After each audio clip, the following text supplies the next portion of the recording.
India TV YouTube channel को subscribe करें और बेल आइकन दबाएं। और इस वक्त एक बड़ी खबर है, आपको बता दें, उत्तर प्रदेश के किसी भी शहर में लॉकडाउन नहीं लगेगा। यूपी सरकार ने यह कहा है।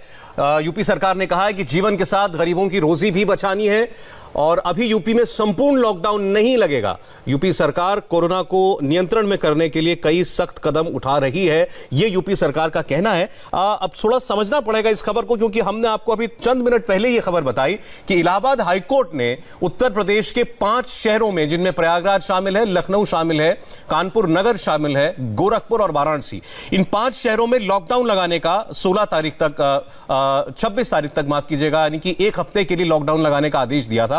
और अब यह खबर आ रही है यूपी सरकार के मार्फत कि यूपी सरकार यह कह रही है कि उत्तर प्रदेश के किसी भी शहर में लॉकडाउन नहीं लगेगा। मतलब क्या हाईकोर्ट के आदेश को चुनौती देने जा रही है यूपी की सरकार?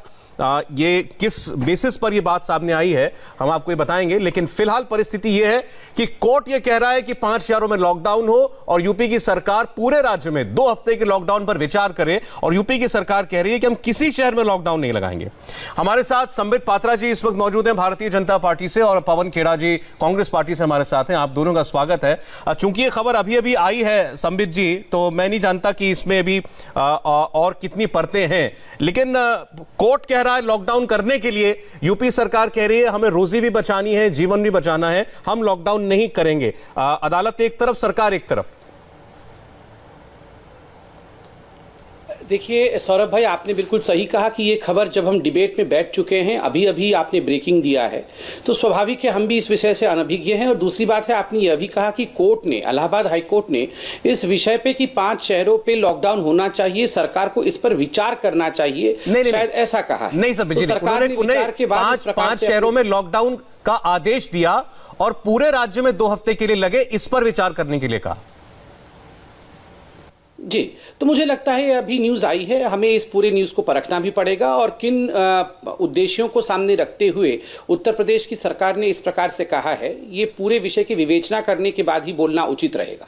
चलिए ठीक है, मैं इस पर आपको और ज्यादा नहीं कहूंगा, लेकिन ये तो सवाल अब देश के सामने है। महाराष्ट्र, राजस्थान, यूपी में 5 शहर अगर कोर्ट का आदेश लागू हो गया तो, और दिल्ली, इन जगहों पर लॉकडाउन लग गया है। सब पूरा देश इस वक्त देख रहा है कि क्या प्रधानमंत्री पिछले साल की तरह देशव्यापी लॉकडाउन का भी कोई निर्णय ले सकते हैं। तो लॉकडाउन ही क्या अब आखिरी विकल्प बचा है, यह सवाल हमारे सामने जरूर है। देखिए सौरभ जी, इसमें मैं 2 बातें कहना चाहूँगा, मगर उससे पहले मैं आज केवल भारतीय जनता पार्टी के प्रवक्ता के नाते नहीं, एक आम हिंदुस्तानी के नाते, यहाँ कोई राजनीति ना हो इसकी भी मैं चेष्टा करूँगा। और मेरे पवन भाई बैठे हुए हैं, आप बैठे हुए हैं, हज़ारों करोड़ दर्शक इसे देख रहे होंगे, मैं सभी से कहूँगा कि वो स्वस्थ रहे, सबल रहे, और अगर बीमार कोई है तो वो जल्दी स्वास्थ्य लाभ करे, ये मेरी कामना है। आपने कहा कि लॉकडाउन ही क्या एकमात्र उपाय है। देखिए, याद रखिए, जहां तक मोदी जी का सवाल है, जहां तक केंद्र सरकार का सवाल है, केंद्र सरकार ने कुछ दिनों पहले बड़े स्पष्ट रूप से कहा था कि इसका निर्णय राज्य सरकारों को अपने अपने राज्य की परिस्थिति के अनुसार लेने की छूट है। कोई भी राज्य सरकार अगर उसे लगता है कि उसके राज्य में स्थिति खराब है और लॉकडाउन ही उसका सोल्यूशन है, आंशिक लॉकडाउन, कंप्लीट लॉकडाउन अर्थात पार्शियल लॉकडाउन या कंप्लीट लॉकडाउन, उसी के हिसाब से राज्य निर्णय ले। दिल्ली के राज्य ने निर्णय लिया है कि वो 1 हफ्ते तक लॉकडाउन, 6 दिन तक लॉकडाउन रखेगी। आज राजस्थान ने निर्णय लिया है कि वो लगभग मई के 3 तारीख तक वो लॉकडाउन रखेगी। ठीक बात है, अपने अपने निर्णयों को अपने अपने राज्य ले सकते हैं, ये छूट इस बार हर राज्य को है। तो इसमें निहित है कि देशव्यापी लॉकडाउन केंद्र की तरफ से नहीं लगेगा। मुझे लगता नहीं है, क्योंकि जो डिसीजन मेकिंग बॉडी है वो प्रवक्ता उसके हिस्सा नहीं होते हैं। किंतु जो भी हमने सुना है, नरेंद्र मोदी जी ने जब इन विषयों पे संबोधना रखी थी अपनी चीफ मिनिस्टर्स के साथ, जो रिपोर्टिंग सामने आई थी, इन सभी विषयों को लेकर जो बातें सामने आई थी, एक बात तो तय है कि यह निर्णय लेने की क्षमता इस बार राज्य सरकारों को दिया गया है कि वो किस प्रकार से निर्णय लेते हैं। मुझे लगता नहीं है कि इसके आधार पर देशव्यापी लॉकडाउन का कोई निर्णय केंद्र सरकार फिलहाल ले रही हो या इसकी कोई आशंका हो। पवन खेड़ा जी, आपने सुना, उनका कहना है कि राज्यों को तय करना है कि लॉकडाउन की स्थिति है या नहीं है। सौरभ जी, स्थिति बहुत ज्यादा विस्फोटक और बहुत गंभीर है। इस बात से मुझसे ज्यादा आप परिचित हैं, आपके कॉरेस्पॉन्डेंट्स, आपके रिपोर्टर्स पूरे देश से आपको खबरें दे रहे हैं। इसमें कोई मायने नहीं रखता कि किसकी सरकार किस राज्य में है, वो बिल्कुल मायने नहीं रखता। लेकिन जिम्मेदारी जो बनती है उस पर प्रश्न भी उठाए जाएंगे। विपक्ष का ये धर्म है कि हम सवाल उठाएं जहां जहां गलतियां हुई हैं। हमने तो गलतियां होने से पहले राहुल जी ने वैक्सीन नीति पर सवाल उठाए हैं, स्मृति ईरानी जी हैं, इन लोगों ने किस तरह की टिप्पणी की थी, ये किसी से छिपी नहीं हुई। आज देश नहीं चाहता कि तू मैं की जाए सरकार और विपक्ष के बीच में। इसकी जिम्मेदारी सरकार की बनती है कि अगर कोई रचनात्मक सहयोग देने के लिए डॉक्टर मनमोहन सिंह पत्र लिखते हैं या राहुल गांधी अगर वैक्सीन नीति पर सवाल उठाते हैं तो उसको सर आंखों पर ले, उस पर चर्चा करें। जिस तरह से हर्षवर्धन जी ने हिमाकत, उनकी तो क्या छोड़िए, उनकी क्या हैसियत, जिस तरह से मोदी जी ने हिमाकत की है आज, दो बार के प्रधानमंत्री हैं डॉक्टर मनमोहन सिंह, पढ़ाई लिखाई में उनसे ज्यादा अव्वल है, हर चीज में उनसे ज्यादा अनुभवी है। उस व्यक्ति का इस तरह से अपमानित करने की चेष्टा करना, ये क्या तरीका है? देश भी चाहता है कि सब मिलकर काम करें। मनमोहन सिंह जी के पत्र में न भारतीय जनता पार्टी का जिक्र, न कांग्रेस पार्टी का जिक्र। ये हर्षवर्धन जी को किसने डिक्टेट करा दिया? और हर्षवर्धन जी को तो मैं नाम भी क्या लूं, उनकी तो क्या विचारों की हिम्मत होती है। मोदी जी को समझना चाहिए कि एक सम्मानित व्यक्ति को अगर कोई सुझाव दे रहा है, बुजुर्ग है, आपसे उम्र में, तजुर्बे में, अनुभव में, डिग्रीज में, क्वालिफिकेशन में, सब में आपसे बेहतर है और 10 साल का ट्रैक रिकॉर्ड आपसे कहीं ज्यादा बेहतर है जी। उस व्यक्ति का आप अपमान कर रहे हैं तो आप देश का अपमान कर रहे हैं। ये मैं बड़ा पीड़ा के साथ कह रहा हूं। आज देश सबकी तरफ देख रहा है, वो संबित पात्रा हो, सौरभ शर्मा हो, पवन खेड़ा हो, हम सबकी तरफ देश देख रहा है। हम सबकी एक जिम्मेदारी बनती है। अब यहां हम तू मैं शुरू कर दें। अगर मनमोहन सिंह जी एक पत्र लिख के कुछ सुझाव दे रहे हैं तो आप बोलिए साहब कि और पत्र लिखा है प्रधानमंत्री। पवन जी, मैं आपके सवाल का जवाब भी लूंगा इनसे, संबित जी से। मनमोहन सिंह जी की चिट्ठी में क्या लिखा था ये भी मैं दर्शकों को बताता हूं, क्योंकि बात हमने लॉकडाउन लगना चाहिए नहीं लगना चाहिए इससे शुरू किया था। मैं चाहता हूं हम एक विषय पर चर्चा खत्म कर ले, फिर मैं आपने जो बात कही इसका जवाब इनसे लेता हूं। कांग्रेस पार्टी का स्टैंड क्या है? क्या देश में लॉकडाउन एक चारा है? सौरभ जी, हमारा स्टैंड क्या है, हमारा सुझाव क्या है, क्या मायने रखता है जब आपने डॉक्टर मनमोहन सिंह के पत्र की ये हालत करने की चेष्टा की? हम क्या सुझाव दें? ये तो सर्वज्ञानी है साहब, इन्हें तो सब कुछ पता है। 21 दिन में तो ये खत्म कर रहे थे। 6.5 करोड़ वैक्सीन इन्होंने बाहर दे दी। वोट लेते हैं देश से, वैक्सीन देते हैं विदेशों में जाकर, और आप हमको कहते हैं सलाह दीजिए। इन्हें क्या सलाह देंगे? चलिए आप मेरे कहने पे दे दीजिए सलाह। आप आज देश के सामने दे दीजिए। इन्होंने सिर्फ इतना कहा। आज दुखी मन से मैं बोल रहा हूं। मैं समझ रहा हूं आपकी बात। आप हमेशा गंभीर बात करते हैं। हम क्या बात करें? मैं सिर्फ इतना कह रहा हूं। इन्होंने ये कहा कि राज्य तय करे लॉकडाउन लगना है नहीं। कहां है इनके एमएलए, कहां है इनके नेता, कहां है इनके मंत्री? पवन जी, सब ढूंढ रहे हैं। पवन जी, श्रीनिवास, ये हमारे कांग्रेस प्रेसिडेंट का काम है क्या? उसको जिताया है सारी पूरी दिल्ली ने या पूरे देश ने, या कांग्रेस को जिताया? अरे मैं आपसे सीधा से एक सवाल पूछ रहा हूं, उस पर अपनी राय आप रख दीजिए। अगर ये आपकी पार्टी की नहीं, आपकी पर्सनल राय भी हो तो वो भी आप क्वालिफाई करके बता दीजिए। फिर मैं आ रहा हूं, आपकी बातों को आगे बढ़ाऊंगा। सवाल ये है, उसको दे जो सुनना चाहे। जो अच्छा, अभी तो सुन ही रहे हैं कम से कम। अभी तो सुन ही रहे हैं। मेरा ये कहना है आपसे, क्या आप चाहते हैं कि पिछले साल की तरह केंद्र सरकार या प्रधानमंत्री नरेंद्र मोदी एक सेंट्रलाइज्ड फैसला लें देशव्यापी लॉकडाउन का, या जैसा कि अभी संबित पात्रा ने कहा कि इनकी गवर्नमेंट की पॉलिसी इस बार ये है कि ये राज्यों को तय करना पड़ेगा? आप किसके साथ हैं? सौरभ जी, पिछली बार जब 600 केस थे, आपने आकर 8 बजे आकर अनाउंस कर दिया, बिना समय दिए लॉकडाउन कर दिया। तालियां बजवाई, थालियां बजवाई, दिए जलवाए। आपने जो कहा देश ने अंधे होकर माना। क्या मिला देश को? आज जब अशोक गहलोत जी ने सलाह दी कि आप रोज हर दूसरे दिन हर मुख्यमंत्री, सब मुख्यमंत्रियों के साथ बैठक कीजिए, वहां महाराष्ट्र के मुख्यमंत्री फोन करके ऑक्सीजन मांगते हैं तो प्रधानमंत्री नदारा में रैली करने गए हुए हैं। इनका एक मंत्री रविशंकर प्रसाद जी के लिए तो मैं ज्यादा नहीं कहूंगा, हर्षवर्धन जी तो छोड़ दीजिए, अब तालियां बजाते हैं वो कि रैली में भीड़ इतनी आ गई मोदी जी। और इनके एक पूर्व मुख्यमंत्री दवाइयों की स्मगलिंग करते हुए रंगे हाथों पकड़े जाते हैं। क्या क्या हाल बना रखा है देश का? और उसके बाद आप कहते हैं हम सलाह दें इन्हें। क्या सलाह देंगे, किसको सलाह चलिए देंगे? ठीक है। मनमोहन सिंह जी की बात की थी पवन खेड़ा जी ने। मनमोहन सिंह जी ने एक चिट्ठी आज लिखी प्रधानमंत्री को, प्रमुख तौर पर उसमें 5 मांगे थी, संबित पात्रा जी अवगत होंगे उससे, कि वैक्सीन का ज्यादा से ज्यादा ऑर्डर प्लेस किया जाए और जो फ्रंटलाइन वर्कर्स हैं और जो स्टेट्स हैं वो ये तय करें कि किस किस को ये दवा देनी है, कंसेशन दिए जाएं और वित्तीय मदद की जाए ताकि वैक्सीन बनाने वाली कंपनियों की कैपेसिटी बढ़ सके, और जो विदेशी वैक्सीन आ रही हैं उनको तुरंत अनुमति दी जाए प्रोडक्शन की, ये ब्रिज ट्रायल ना हो, और 90% वैक्सीन राज्यों को दी जाए, 10% केवल केंद्र अपने पास रखे। अब जो जवाब डॉक्टर हर्षवर्धन जी ने दिया उनको, उन्होंने कहा कि ये सारे कदम केंद्र सरकार पहले उठा चुकी है और जिन्होंने भी ये चिट्ठी ड्राफ्ट की है पूर्व प्रधानमंत्री के लिए, उन्होंने उनके कद और गरिमा को घटाया है। उससे आहत होकर पवन जी अभी बात कह रहे थे अपनी। बोलिए संबित जी। सौरभ जी, आपसे एक निवेदन है, मैंने बड़े शांतिप्रिय तरीके से, क्योंकि लोग आज सड़क पे परेशान हैं, मैं नहीं चाहता हूं एटलीस्ट मैं चिल्ला करके उन्हें और परेशान करूं, तो मैं शांति से बोलूंगा और शांति से मेरी बात सुन ली जाए, मैं किसी के बीच में नहीं बोलूंगा। नंबर 1, डॉक्टर मनमोहन सिंह अभी कोरोना पॉजिटिव हुए हैं, उनको एम्स में भर्ती किया गया है। मैं ईश्वर से प्रार्थना करता हूं वो यथाशीघ्र स्वास्थ्य लाभ करे और ठीक होकर अपने निवास स्थान को वापस जाएं।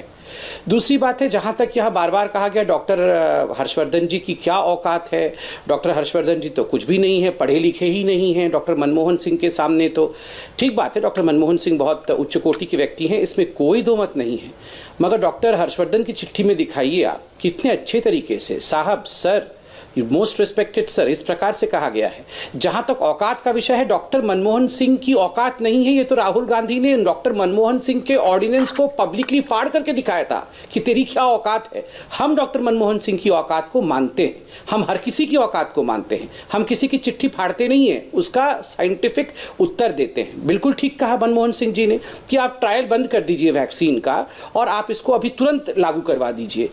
इसमें हर्षवर्धन जी ने उत्तर दिया है, आप बिल्कुल सही कह रहे हैं डॉक्टर मनमोहन सिंह जी, ट्रायल बंद कर देना चाहिए, मगर आप यही विषय कांग्रेस के बाकी नेताओं को बताइए, क्योंकि 3 राज्यों ने, छत्तीसगढ़ ने, राजस्थान ने, पंजाब ने लिखित में कहा कि हम अपने राज्यों में जो कांग्रेस शासित राज्य हैं उनमें कोवैक्सीन नहीं लगाएंगे क्योंकि वहां पर ट्रायल नहीं हुआ है। और जिस प्रकार से कोविड वैक्सीन हेजिटेंसी आज हो रहा है वो कांग्रेस के नेताओं के बयान के कारण, किसी ने कहा ये पानी है, तो किसी ने कहा मैं ये बीजेपी वैक्सीन नहीं लगवाऊंगा, किसी ने कहा ये वैक्सीन खराब है, इस कारण से एक वैक्सीन हेजिटेंसी की सिचुएशन हो रही है। और चूंकि आप पितामह हैं कांग्रेस पार्टी के, तो आप इस विषय को अपने नेताओं को जरूर कहिएगा, इसमें क्या आपत्ति है, क्या बुराई है, यह हकीकत तो है ही।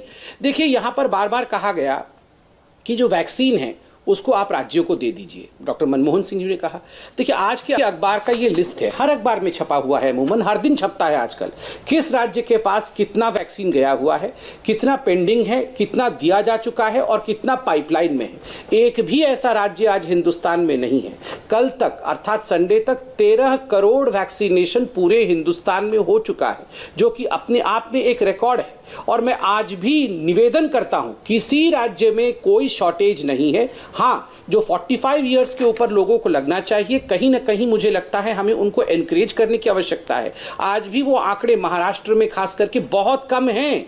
हम उनसे निवेदन करेंगे, मैं बिल्कुल तू मैं नहीं कहूंगा, चाहे वो बीजेपी शासित राज्य हो, चाहे वो कांग्रेस या अन्य पार्टी द्वारा शासित राज्य हैं, मैं लोगों से निवेदन करूंगा कृपया करके आप वैक्सीन जरूर लगवाने जाएं और अपने परिवार को सुरक्षित रखें। अगर वैक्सीन की कमी नहीं है, वैक्सीन पर एक सेकंड डॉक्टर पात्रा थोड़ा सा जवाब दे दीजिए। वैक्सीन की कमी नहीं है, ये आप भी कहते हैं, आपकी सरकार बार बार कहती है। देश में वैक्सीन लगने की ये तादाद घटती क्यों जा रही है? ये तादाद जो थी 5 अप्रैल को 40 लाख के ऊपर थी, अभी टीका उत्सव मनाया गया, उसमें 12 अप्रैल को 40,04,521 टीके लगे 12 अप्रैल को, और 18 अप्रैल को लगते हैं टीके 26,84,000। ये तो संख्या बढ़नी चाहिए ना, ये प्रतिदिन टीके लगने की तादाद, ये कम क्यों हो रही है? मैं बताता हूं, देखिए, आज इस विषय में छपा भी है।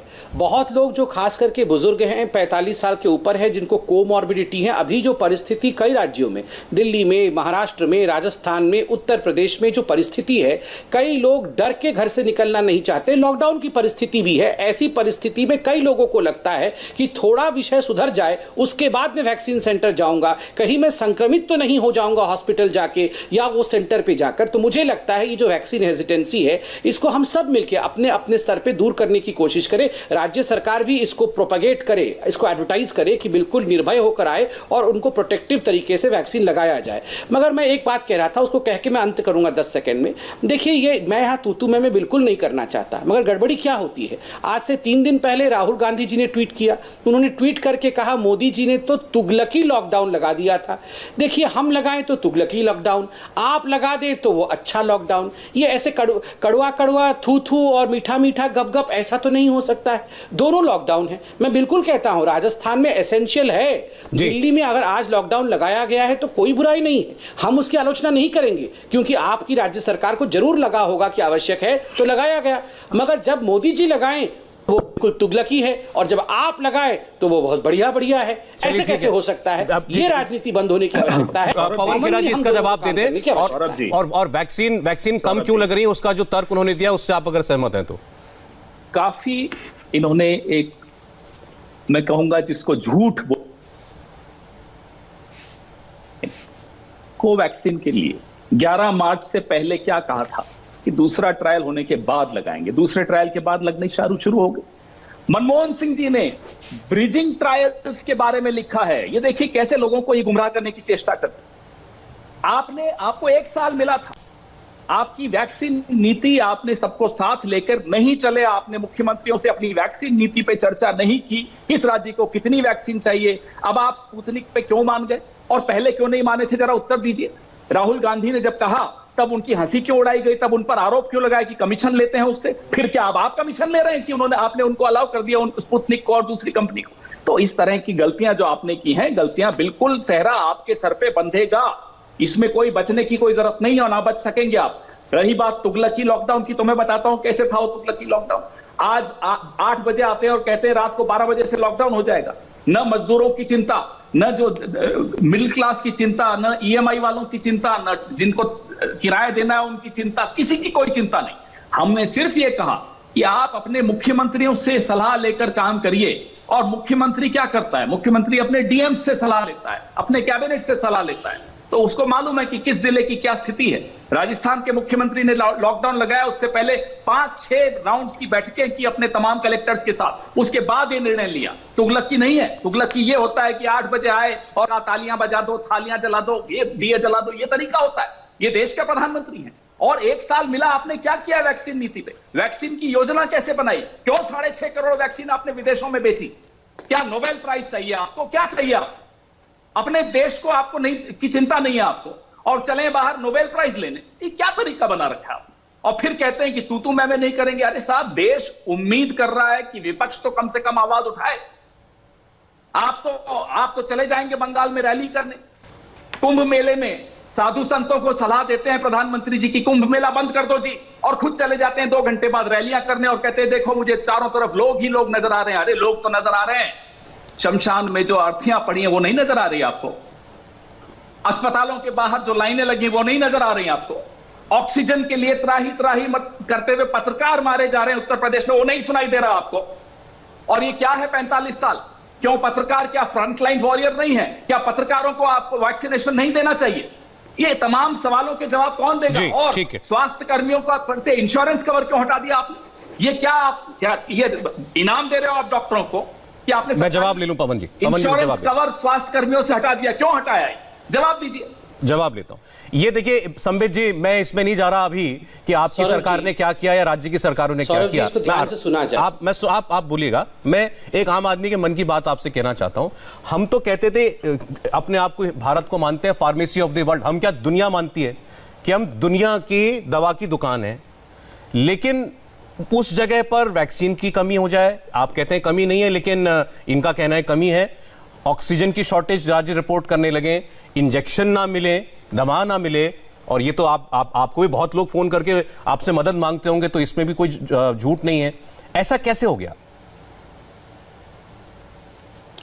देखिए, पहली बात है, मैं यहाँ पर एक बहुत महत्वपूर्ण विषय कहने जा रहा हूँ, इसको ध्यान से सुना जाए। अभी कांग्रेस पार्टी ने कहा कि हमने जो इंश्योरेंस कवर कोरोना वॉरियर्स का था, डॉक्टरों का था, नर्सेस का था, वार्ड बॉय का था, उसे हटा लिया। कल से ये फेक न्यूज़ फैलाया जा रहा है। देखिए, इस महत्वपूर्ण समय में कोरोना वॉरियर्स को इस प्रकार से डिस्करेज करने की कोशिश करना फेक न्यूज़ के माध्यम से, ये क्रिमिनल लायबिलिटी।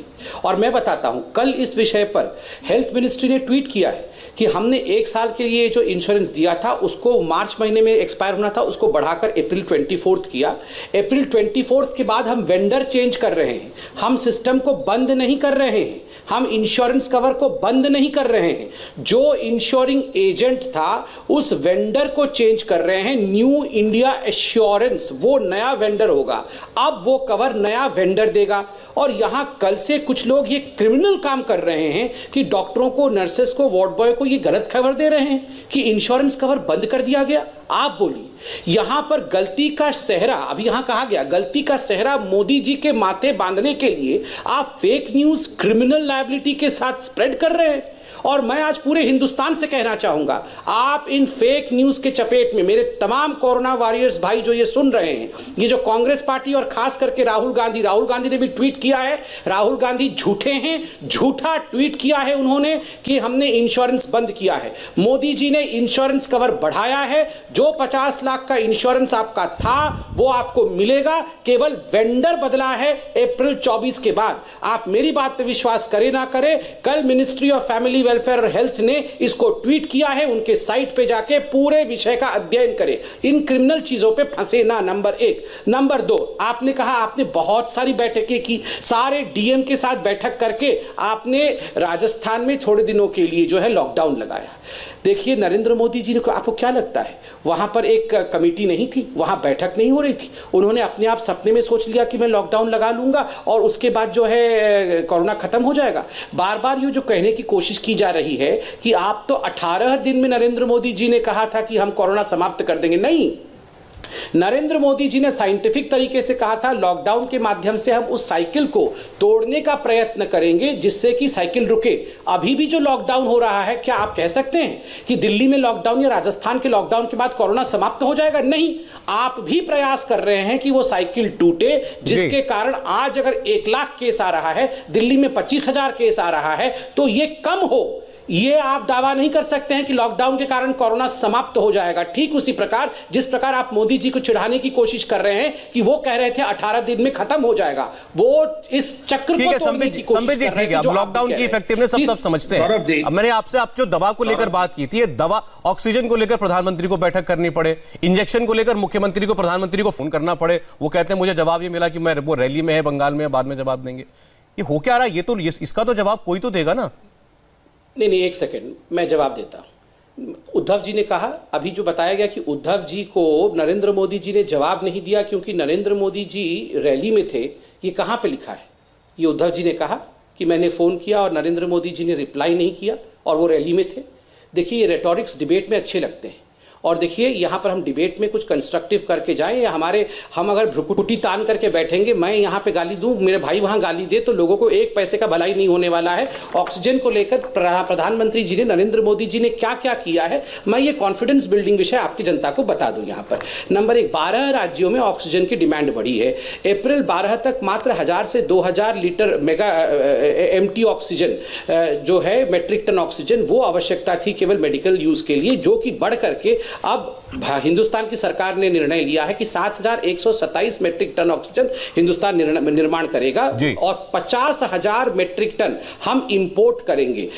PSA 162 PSA अर्थात प्रेशर स्विंग एब्जॉर्प्शन यूनिट्स, ये पूरे हिंदुस्तान में बनाई गई हैं जो ऑलमोस्ट कंप्लीशन के फेज में है, जिससे ऑक्सीजनेशन बढ़ेगा। आज आपने रेलवे में भी देखा होगा कि किस प्रकार से ग्रीन कॉरिडोर के माध्यम से ऑक्सीजन एक्सप्रेस चलाई गई है, और ऑक्सीजन एक्सप्रेस के माध्यम से ऑक्सीजन सिलेंडर्स जो टैंकर्स होती हैं वो कई राज्यों में आप कह रहे हैं कि अब देश में ऑक्सीजन की, मेडिकल ऑक्सीजन की कमी नहीं रहेगी आने वाले दिनों में। पवन खेड़ा जी, बिल्कुल, देखिए हम सब मिलके काम करें। बिल्कुल मैं मानता हूं लोग परेशान हैं, ऐसा नहीं है सौरभ भाई, लोगों को ऑक्सीजन की आवश्यकता है। आपने बोल दिया, पॉजिटिव बातें तो करें। मैं और पवन भाई यहाँ पे बहुत लड़ लेंगे तो क्या हो जाएगा, किसी को ऑक्सीजन मिल जाएगा? सवाल मुझसे है, ठीक है, लड़ने को लड़ना तो अच्छा भी नहीं लगता संबित जी, उसको कुछ होप तो मिलेगा। लड़ना अच्छा भी नहीं लगता, लेकिन जवाब भी आने चाहिए, जवाब भी आने चाहिए। आप सवाल हो रहे हैं, आप जवाब दे रहे हैं, जवाब ही दे रहा हूं। ठीक है, देखिए आप एक बार, अब मैंने इनसे सवाल किया था, आपकी बात का जवाब दे रहे हैं। आपने बहुत मैं 10 सेकंड में कंप्लीट कर, लंबा हो गया संबित जी मेरे ख्याल से। देखिए बहुत बड़ा देख लीजिए, अब देखिए देश बोलना चाहता है, इन्होंने बहुत बोला, पूरे उसको डाइवर्ट कर दिया गया है मेडिकल ऑक्सीजनेशन। अच्छा ठीक है, और सारी संबित पात्रा जी ठीक है, मैं आपकी बात समझ गया।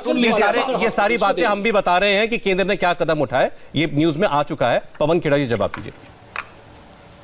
1 साल आपको मिला, और जब मैं कहता हूं हर्षवर्धन जी की क्या हैसियत, आप लोगों ने क्या हैसियत अपने मंत्रियों की बना रखी है।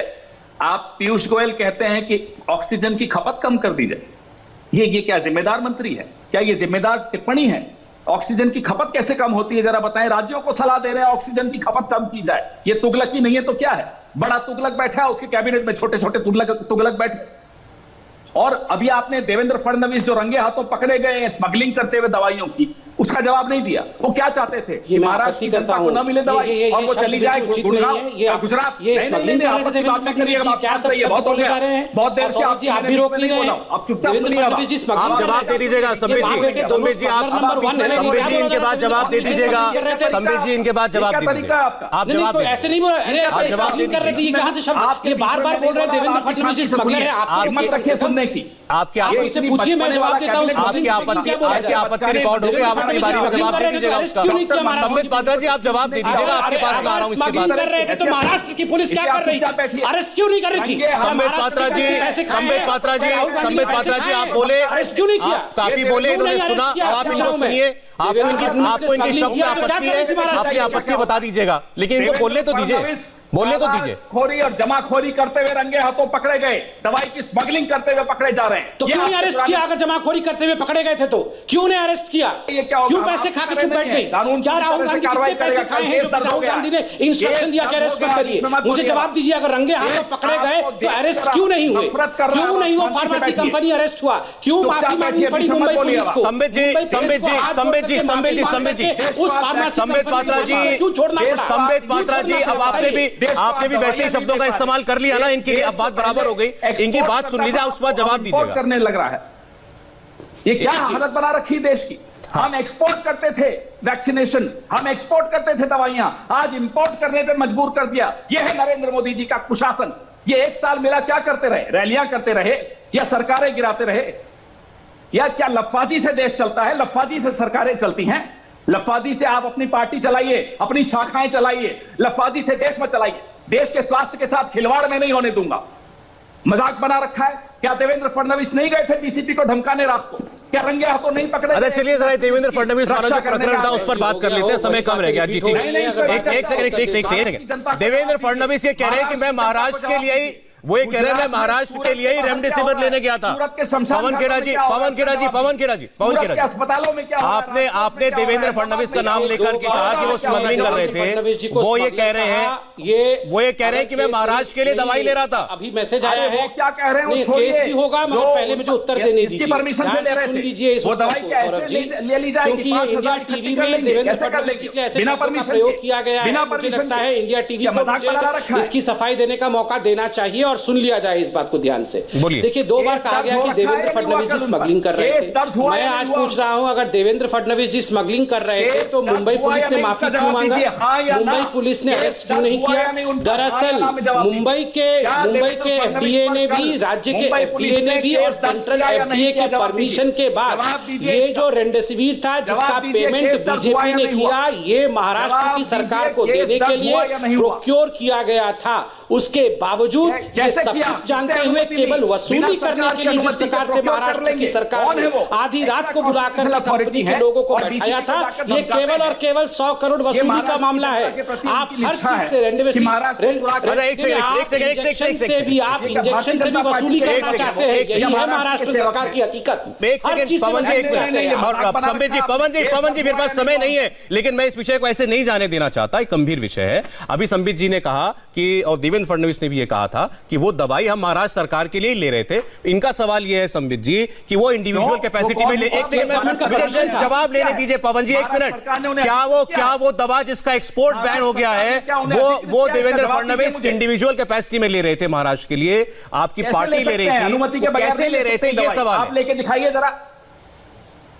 केस दर्ज इसीलिए हुआ। देखिए ये इसका पूरा उत्तर आप आज पढ़िए, हर अखबार में छपा हुआ है। With the permission of FDA, drug controller के परमिशन के साथ राज्य के ड्रग कंट्रोलर अर्थात जो महाराष्ट्र सरकार है उसने भी परमिशन दिया और भारत सरकार ने भी परमिशन दिया कि आप लगभग 5 करोड़ की ये दवाइयां प्रोक्योर करके इसको राज्य सरकार को यूज के लिए दे सकते हैं। और याद रखिए जिस कंपनी से लिया जा रहा था वो कंपनी देश में बेच नहीं सकता था, वो केवल एक्सपोर्ट के लिए बनाती थी।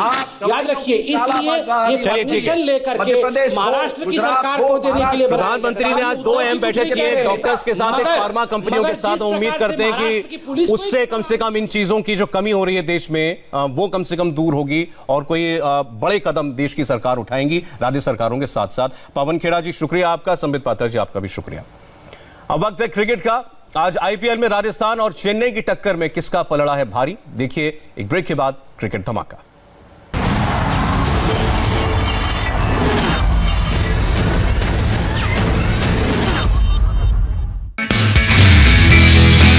नमस्ते, मैं हूं मीनाक्षी जोशी। वीडियो और खबरों से अपडेट रहने के लिए India TV YouTube channel subscribe करें, बेल आइकन दबाना ना भूलें। जुड़े रहें इंडिया टीवी के साथ।